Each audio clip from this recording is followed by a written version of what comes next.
नमस्कार दोस्तों, आपका स्वागत है आपका अपना यूट्यूब चैनल एपी क्लास में। दोस्तों आज देखने वाले हम रेलवे का सामान्य अध्ययन। ठीक है, रेलवे का सामान्य अध्ययन जो कि रेलवे के लिए बहुत इंपॉर्टेंट हो जाता है। और दोस्तों अभी आपका आरआरबी, ठीक है, आरआरबी ग्रुप डी और आरपीएफ कांस्टेबल के लिए बहुत इंपॉर्टेंट ये क्वेश्चन हो जाएंगे। मान के चलिए कि सभी एग्जाम के लिए बहुत इंपॉर्टेंट हो जाते हैं दोस्तों। ठीक है दोस्तों, आप चैनल पर नए हैं तो प्लीज़ चैनल को सब्सक्राइब कर लें और दोस्तों में भी शेयर कर लें। और जितना जितना हो सके आप लोग रिवीजन कीजिए और सेट लगाए, इसके अलावा कुछ मत कीजिए। ठीक है, अब नया नोट्स वगैरह कुछ नहीं बनाना है, केवल रिवीजन और सेट लगाना है, बस इतना ही करना है, इसके अलावा कुछ नहीं करना। ठीक है, चलिए दोस्तों देखते हैं पहला क्वेश्चन क्या कहता है। कृष्णा और गोदावरी के डेल्टा क्षेत्र क्षेत्र भारत के चावल का कटोरा कहा जाता है। कृष्णा और गोदावरी के डेल्टा क्षेत्र है जो भारत का चावल का कटोरा कहा जाता है। ठीक है, केचुआ किसान का मित्र है तथा प्राकृतिक हलवाहा कहलाता है। यानी केचुआ जो होता है किसान का मित्र होता है, यह प्राकृतिक हलवाहा कहलाता है। और दोस्तों आजकल यूरिया के चलते केचुआ का जो प्रजनन यानी जो संख्या है वो खत्म होते जा रही है, यानी केचुआ बहुत कम मात्रा में मिल रहे हैं, जिससे मिट्टी की उर्वरता शक्ति खत्म हो रही है। ठीक है, अगला क्वेश्चन देखिए क्या कहता है।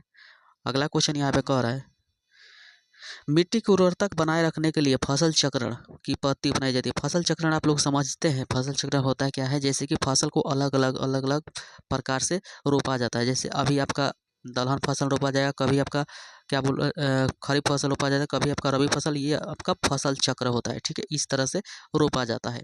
अगला क्वेश्चन कहता है, पौधों में पत्ती पृष्ठ पर लगाए जाने वाले लघु छिद्र क्या कहलाता है, रंध्र कहलाता है। ठीक है, रंध्र कहलाता है, मोटा कहलाता है। ठीक है, अगला क्वेश्चन कहता है, बिना फल के विकसित फलों को क्रिया के टिश्यू कल्चर कहते हैं। ठीक है, अगला क्वेश्चन देखिए क्या कहता है। अगला क्वेश्चन कहता है, वृक्षों के मृत कष्ट को हृदय काष्ठ कहते हैं। हृदय काष्ठ किसे कहा जाता है, वृक्षों के मृत कष्ट। ठीक है, अगला क्वेश्चन कहता है, बीजों का अध्ययन क्या कहता है, एस्पर्मोलॉजी कहलाता है। ठीक है, एस्पर्मोलॉजी कहलाता है। अगला क्वेश्चन कहता है, बच्चे फलों को पकाने के लिए एथिलीन या एसिटिलीन गैस का प्रयोग किया जाता है। यहाँ पे देखिए यहाँ पे बच्चे पढ़े हैं कच्चे फल पकाने के लिए एथिलीन। देखिए ये बहुत इंपॉर्टेंट क्वेश्चन, एथिलीन का भी पूछ देता है या एसिटिलीन गैस। एसिटिलीन देगा तो गैस देगा, एथिलीन देगा तो ये आपका एक, जैसे मान लीजिए कार्बन, ये क्या बोला जाता है, कार्बाइड जो होता है ना, वो एथिलीन में आ जाता है। ठीक है, अगला क्वेश्चन कहता है, मैग्रेवे उष्णकटिबंधीय तटीय वनस्पति वन है जो खारे पानी बह जाए। मैग्रेव वन कहाँ पे पाया जाता है, ये सबसे ज़्यादा आपका यहाँ पे मिलेगा सुंदरबन डेल्टा यानी पश्चिम बंगाल। ठीक है, अगला क्वेश्चन देखिए क्या कहता है। अगला क्वेश्चन कहता है, थैलोफाइटा वनस्पति जगत का सबसे बड़ा समूह है। थैलोफाइटा क्या है, वनस्पति जगत का सबसे बड़ा समूह है। अगला क्वेश्चन कहता है, समुद्री शैवाल में ऑक्सीजैनिक अम्ल होता है। ऑक्सीजैनिक अम्ल किस में होता है, समुद्री जल में होता है, यानी सॉरी समुद्री शैवाल में होता है। सरसों का वैज्ञानिक नाम का होता है ब्रेसिक कॉम्प्रोस्टिक। ठीक है, याद रखिएगा। अगला क्वेश्चन कहता है, राष्ट्रीय कृषि एवं ग्रामीण विकास बैंक नाबार्ड की स्थापना 12 जुलाई 1982 में होता है। 12 जुलाई 1982 में होता है दोस्तों। ये आपका बिहार पुलिस, ठीक है, बिहार पुलिस में क्वेश्चन पूछा हुआ था, नाबार्ड की स्थापना कब हुआ था। अगला क्वेश्चन कह रहा है यहाँ पे देखिए, अगला क्वेश्चन कहता है, अगला क्वेश्चन कह रहा है यहाँ पे, नाबार्ड की स्थापना की गई थी और शिव रमन समिति का संबंध नाबार्ड मुख्यालय दिल्ली में मुंबई में है। नाबार्ड की मुख्यालय पूछ लेगा कहाँ पे है, तो मुंबई में है। और ये किसके समिति पर किया गया था, शिव रमन समिति पर किया गया था। अगला क्वेश्चन कहता है, हरियाली योजना जल प्रबंध से संबंधित है। हरियाली योजना किससे संबंधित है, जल प्रबंधन। याद रखिएगा, कभी कभी पूछ लेता है हरियाली योजना किससे संबंधित है, जल प्रबंधन से। वरुण योजना कृत्रिम वर्षा। ठीक है, वरुण यानी कृत्रिम वर्षा।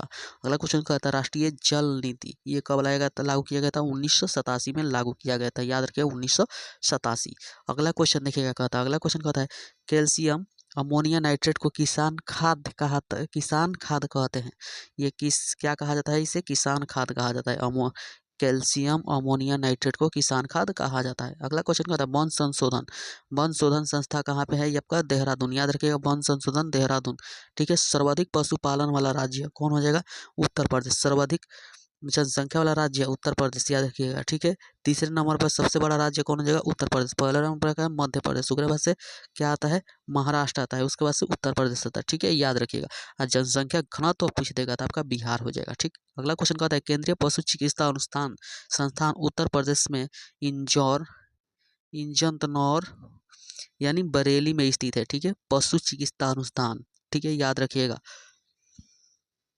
अगला क्वेश्चन देखिए क्या कहता है। अगला क्वेश्चन कह रहा है यहाँ पे, भारत के प्रथम कृत्रिम गर्भाधान 1942 में इज्जतनौर बरेली में प्रारंभ हुआ था, याद रखिएगा। ठीक है, अगला क्वेश्चन कहता है कृत्रिम गर्भाधान के लिए बैलों के वीर्य को द्रव नाइट्रोजन में रखा जाता है, याद रखिएगा वीर्य किस में रखा जाता है, नाइट्रोजन द्रव में।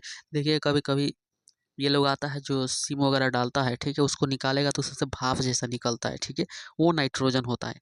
अगला क्वेश्चन कहता है सर्वाधिक वासा रेडियर के दूध में होता है, सबसे ज़्यादा वासा किस में होता है, रेडियर के दूध में होता है, रेडियर, याद रखिएगा। अगला क्वेश्चन कहता है पशुपालन एवं दुग्ध विज्ञान विभाग की स्थापना 1 फरवरी 1991 में हुआ था, ये का कौन किया था, डॉक्टर वर्गीस कुरियन ने किया था, दूध का, ठीक है, श्वेत क्रांति डॉक्टर वर्गीस कुरियन, याद रखिएगा। अगला क्वेश्चन कहता है केंद्रीय भैंस अनुसंधान संस्थान कहाँ पे है, हिसार में है। हिसार कहाँ पे है, पंजाब में, हरियाणा में है। हरियाणा में अभी भी जाइएगा तो भैंसों को इतना इज्जत दिया जाता है कि उन लोगों को फैन वगैरह चलाकर उनको रखा जाता है, ठीक है।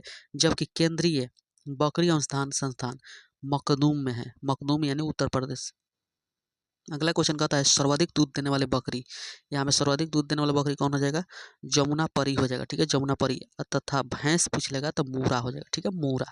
अगला क्वेश्चन देखिए क्या कहता है, अगला क्वेश्चन कहता है भैंस का वैज्ञानिक नाम क्या हो जाएगा, बुलबुलेस, बुलबुलेंस हो जाएगा, ठीक है। देखिए क्या नाम दिया है भैंस का वैज्ञानिक नाम, बुलबुलेंस, एम्बुलेंस न पढ़ लीजिएगा, ठीक है। अगला क्वेश्चन कहता है भैंस के दूध में वसा की मात्रा कितना होता है, 7.2% होता है, 7.2%। अगला क्वेश्चन कहता है मेहसाना, सुरती, जफराबादी भैंस की नस्लें हैं।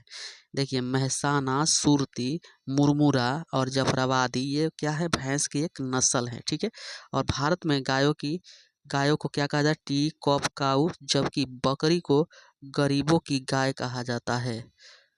समझ लीजिए बकरी क्या कहा जाता है, गरीबों का गाय। अगला क्वेश्चन देखिए क्या कर रहा है, अगला क्वेश्चन कहता है गरीबों की कामधेनु बकरी को कहा जाता है, ठीक है। देखिए दोस्तों ये क्वेश्चन ऐसा क्वेश्चन अगर जा जाएगा तो आपको कंफ्यूज कर देगा, ठीक है। गरीबों का बकरी किसे कहा जाता है, तो गाय को, सॉरी गरीबों का गाय किसे कहा जाता है, बकरी को।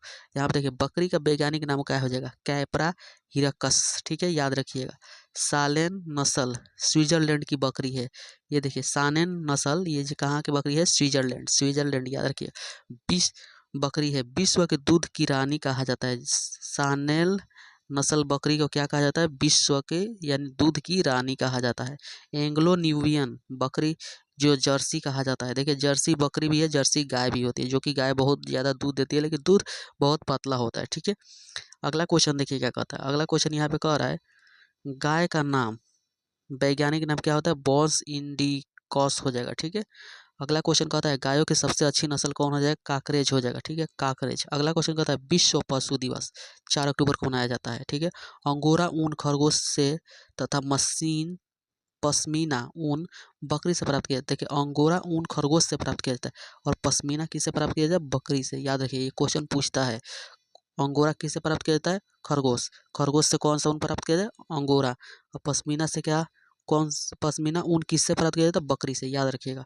अगला क्वेश्चन देखिएगा कहता है, अगला क्वेश्चन कहता है देश भर में गाय की 32 तथा भैंस की 7 नस्लें हैं। देखिए गाय की कितनी नस्ल है, ये आपका 32 हो जाएगा, भैंस की कितनी 7 है, ठीक है। जबकि बकरियों की 21 नस्ल है। यहाँ पे देखिए बच्चों वाली गाय को डेम कहते हैं, बच्चों वाली गाय को क्या कहते हैं, डेम। भैंस की गर्भावधि 310 दिन, बकरी का 150 दिन और ऊँट का होता है 365 से 400 दिन की होती है। और यहाँ पे देखिए एथलेक्स रोग रोग गाय तथा भैंस में होता है। यहाँ पे देखिए रानीखेत जो होती है, याद रखिएगा रानीखेत, जब भी आ जाए रानीखेत तो आपको मुर्गी लगा देना है, ये आपका मुर्गी में होता है रानीखेत, ठीक है। एक प्रकार का वायरस होता है, न्यूकेल्स रोग विषाणु जनित रोग होता है, ठीक है। अगला क्वेश्चन होता है मुर्गी का वैज्ञानिक नाम क्या होता है, गैलेक्स डोमेस्टिक्स होता है, ठीक है। मुर्गी के अंडे का औसतन 55 ग्राम होता है। यहाँ पे देखिए मुर्गी के अंडे का में प्रोटीन 12% होता है। सारंग मधुमक्खी की नस्ल होती है, सारंग क्या होता है, मधुमक्खी का नस्ल, सारंग से कोई समझ लेगा सारस, ठीक है। अगला क्वेश्चन देखिए क्या कहता है, अगला क्वेश्चन कह रहा है मधुमक्खी की मध में शक्कर कितना होता है, 78%। अगला क्वेश्चन होता है भेड़ के वैज्ञानिक नाम ओवन एसीज होता है। अगला क्वेश्चन है भेड़ का गर्भधान काल होता है 150 दिन होता है, ठीक है। सबसे पहले क्लोन्ड स्तनधारी डॉली होती है। सबसे पहले किसको कौन स्तनधारी था? भेड़, यानी डॉली भेड़ थी, ठीक है। सर्वाधिक भेड़ ऑस्ट्रेलिया में पाई जाती है। सबसे ज़्यादा ऊन प्रदान करने वाली भेड़ कौन सी है? मोरिन, ठीक है। अगला क्वेश्चन देखिए क्या कहता है। अगला क्वेश्चन कहता है कुत्ता का वैज्ञानिक नाम कहता है कैनिस फैमिरिस हो जाएगा, ठीक है। अगला क्वेश्चन कहता है कुत्ता का गुणसूत्र होता है 78 होता है, ठीक है। अगला क्वेश्चन कहता है बकरी का मांस चेवन, मटन, गाय का मांस बीफ, हिरन का मांस वेसिमिन्स कहलाता है, ठीक है, याद रखिएगा। सुअर का मांस क्या कहलाता है?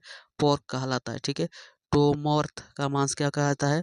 ये आपका बर्फशायर, ठीक है, सुअर की एक नस्ल होती है।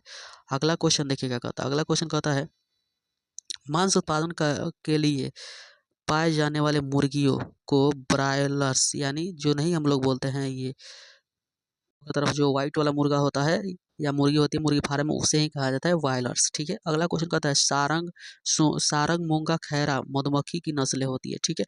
अगला क्वेश्चन कहता है मादा में बच्चे पैदा होने के बाद पहला दूध का श्रवण क्या कहलाता है? खीस कहलाता है, ठीक है, याद रखिए खीस कहलाता है। अगला क्वेश्चन कहता है, अगला क्वेश्चन देखिए मोती पीपौंड जंतु से निकलता है, ठीक है। अगला क्वेश्चन देखिए क्या कह रहा है पक्षियों का अध्ययन ऑर्थोनोलॉजी कहलाता है और कीटों का अध्ययन एम्टोलॉजी कहलाता है। अमरबेल कुकुट्स पूर्णतः एक क्या होता है? परजीवी होता है। परजीवी किसे कहते हैं? जो दूसरे पर रहकर अपना भोजन प्राप्त करता है, ठीक है। अगला क्वेश्चन कहता है जीव जातीय के नामकरण एवं वर्गीकरण का अध्ययन क्या कहता है? टेक्सोनोमी कहलाता है, याद रखिएगा टेक्सोनोमी, ठीक है। अगला क्वेश्चन देखिए क्या कहता है। अगला क्वेश्चन कहता है स्तनधारियों में सबसे बड़ी आंख हिरण की होती है, ठीक है। और उसके बाद से जंतुओं का सूत्र सबसे बड़ा अंडा पूछ लेगा तो शुतुरमुर्ग का हो जाएगा, ठीक है। अगला क्वेश्चन कहता है मच्छर का स्वार्म कहलाता है, मच्छर का समूह स्वार्म कहलाता है। मछलियों का अध्ययन क्या कहलाता है? इक्थियोलॉजी कहलाता है, ठीक है। तितलियों का अध्ययन क्या कहलाता है? डेर्मेटोलॉजी कहलाता है, ठीक है, सॉरी लेपिडोट्रियोलॉजी कहलाता है। अगला क्वेश्चन कहता है मछलियों या पीसीज वर्ग में आती है, मछली किस में आता है? पीसीज वर्ग, ठीक है। अगला क्वेश्चन देखिए क्या कहता है। अगला क्वेश्चन कहता है मछलियों में श्वसन गल्फर के द्वारा होता है, ठीक है। अगला क्वेश्चन कहता है मछलियों में होने वाला सफेद रोग प्रोटोजोआ के कारण होता है। सफेद रोग होता है मछलियों में, उसे प्रोटोजोआ के कारण होता है, ठीक है। मकड़ियों का अध्ययन कहलाता है एरिनियोलॉजी कहलाता है, ठीक है। अगला क्वेश्चन कहता है अंडा का बाहरी खोल तथा शंख कैल्शियम कार्बोनेट का बना होता है। अगला क्वेश्चन देखिए क्या कहता है। दोस्तों आज के लिए इतना ही, और दोस्तों आप लोग चैनल पर नए हैं तो प्लीज़ चैनल को सब्सक्राइब कर ले और दोस्तों में भी शेयर करें। दोस्तों ये जितने भी क्वेश्चन हैं सभी क्वेश्चन इंपॉर्टेंट है, सभी एग्जाम के लिए बहुत इंपॉर्टेंट क्वेश्चन है, ठीक है। और दोस्तों आप लोग प्लीज़ वीडियो को लाइक कीजिए। वीडियो को आप लोग लाइक नहीं करते हैं और ना ही शेयर करते हैं और ना ही सब्सक्राइब करते हैं। प्लीज़ आप लोग लाइक शेयर सब्सक्राइब कीजिए, ठीक है। और दोस्तों देखिए मात्र 10 से 15 मिनट में 10 से 15 मिनट इतना में आपका वीडियो कंप्लीट हो जाएगा। और देखिए इसमें 100 से 50 से 60 क्वेश्चन हम करवा दिए, ठीक है। अगर आप किसी और यूट्यूब चैनल पर जाइएगा तो 50-40 क्वेश्चन कराएगा, लेकिन 2-3 घंटा आपका समय ले लेगा, ठीक है। लेकिन आप लोगों को 10 से 15 में कर लेना है और स्मार्ट तरीका से आप पढ़ाई करना है, ठीक है। चलिए दोस्तों मिलते हैं अगले सेशन में, तब तक के लिए जय हिंद जय भारत।